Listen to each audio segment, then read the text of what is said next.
2023, less than 2 weeks into the war, the number of refugees fleeing Ukraine has now reached 2 million, including 1 million children, in what the UN High Commissioner for Refugees is calling the fastest growing refugee crisis in Europe since World War II. And with Ukrainian men ages 18 to 60 having to stay behind to fight for their country, the majority of those fleeing are, yes, women and children. I want to bring in now in studio with us on this International Women's Day, the Assistant Secretary General of the United Nations and Deputy Executive Director for UN Women, Åsa Regner. It is good to have you here with us. And as we watch what's happening, women and children, up to 2 million now, have fled.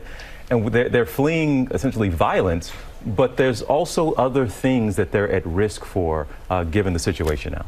Yes. Well, thank you so much for having me. I mean, this is a horrendous situation, and obviously the attack on Ukraine and the violence just has to stop.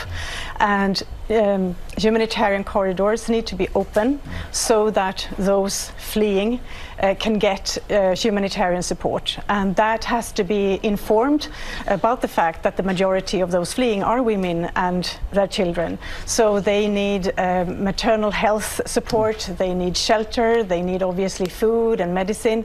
And they also, from UN Women's side, we also need to support the women's rights organizations in the country, because women are obviously victims right now, but they're also leaders, and they have the right to say what they need and what they want for the future, and hopefully for peace talks and during peace. So we support all of that, and we also try to verify allegations of sexual violence against women, because that is unfortunately frequent at wartime. It has been an incredibly painful and difficult past few years. We've got the war in Ukraine on the heels of and in the middle of still a worldwide pandemic. And in October of 2020, the UN Secretary General warned that COVID-19 could wipe out a generation of fragile progress toward gender equality. What have the consequences of this pandemic been on women specifically? So when COVID hit, we saw that women's situation was deteriorated. Women's labor markets were hit much harder than men's, and women were to a much lesser degree covered by unemployment benefits, health benefits, and so on. So women have been really hard hit. We also saw that violence levels from their partners during lockdowns increased, and they seem to stay on high levels. We have not come back to pre-COVID levels yet. And I mean that violence just shouldn't happen. So we are in a dire situation, and governments really need to focus on this. And there's so many things to focus on. We mentioned pandemic and everything that comes with that. We have seen the war in Ukraine, everything that comes with that, but also climate change. You have to keep your eye on the ball there as well. But women, as you explained, disproportionately impacted. I want you to explain to our audience how women have been impacted and how also women can help us in that arena as well. Yeah, actually, we have evidence that when investments are done in women's rights, we can actually go from fragility to stability. And that is because women are just so courageous and resilient and so prepared to take on leadership in their countries. And we know that when women are around tables for decision making, they actually invest in sustainable societies and allocate more resources for everybody.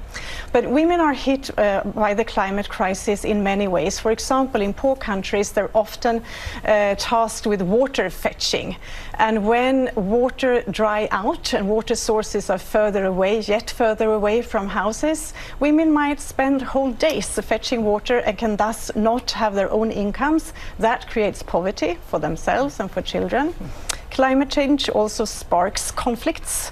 And we know for a fact that women are often consciously targeted in these conflicts about land that can be cultivated, for example, because perpetrators know that when women are killed or shot or hurt, that hurts whole communities much faster. So there are examples of why we need to focus on the gender perspectives of climate change. Wow. You were the Gender Equality Minister of Sweden, and you touched on just a short while ago how important it is to have paid family leave for women and for men. President Biden said in the State of the Union address that he is pushing for that. Talk a little bit about why that is so important going forward for gender equality. Well, in my home country, this reform now it goes back 30 years or more. And so it's almost 2 generations, you could say. And I think that the results we see are 2. One is that mothers do not have to choose between motherhood and labor market access, because the system pays 12 months of leave for the couple, and it has to be shared between mothers and fathers. So if only one of them stay at home, the family loses out on parts of the money. The other effect we've seen is that fathers are much closer to their children. The children have access to both their parents, and this effect stays on. So also teenagers and young men in their 20s tend to seek advice and closeness with their fathers much more often compared to men who did not take this time with their kids. So it's a real society changing initiative. And it's also wise economically. I mean, those countries that have these kinds of reforms are actually among the richest in the world. So that experience at least shows that it is smart economically as well. We both kind of looked and nodded, because that goes so contrary to what our culture is here in the U.S. But a great point to make. It is so good to have you here. Thank you in for having studio me. with us. Again, UN Women Deputy Executive Director Åsa Regner. Thank you so much. Hope to see you again. Thanks so much for having me. Well, hey there, GMA fans. Robin Roberts here. Thanks for checking out our YouTube channel. Lots of great stuff here. So go on, click the subscribe button right over here to get more of awesome videos and content from GMA every day, anytime. We thank you for watching, and we'll see you in the morning on GMA.